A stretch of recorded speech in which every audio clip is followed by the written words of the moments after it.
একটা সময় ছিল একটা বল কিনতে গেলেই ৮ থেকে ১০ জন বন্ধু মিলে টাকা জোগাড় করতাম, তবুও টাকা কম পড়ে যেত। কিন্তু আনন্দটা কখনো কম ছিল না।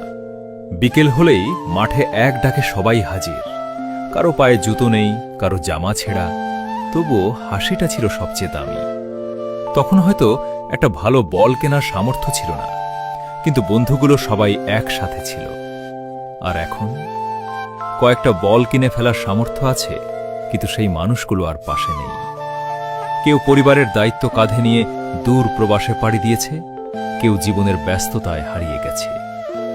এখন বিকেলে মাঠে নামলেই বুকের ভেতরটা কেমন যেন খালি লাগে, কারণ এই মাঠটাই একদিন আমাদের হাসি আর শৈশবের সবচেয়ে সুন্দর স্মৃতির সাক্ষী ছিল। খেলতে খেলতে কখন যে সন্ধ্যা নেমে আসতো বুঝতেই পারতাম না। এভাবেই হারিয়ে গেল আমাদের শৈশব, রয়ে গেল শুধু স্মৃতি আর কিছু প্রিয় মানুষ।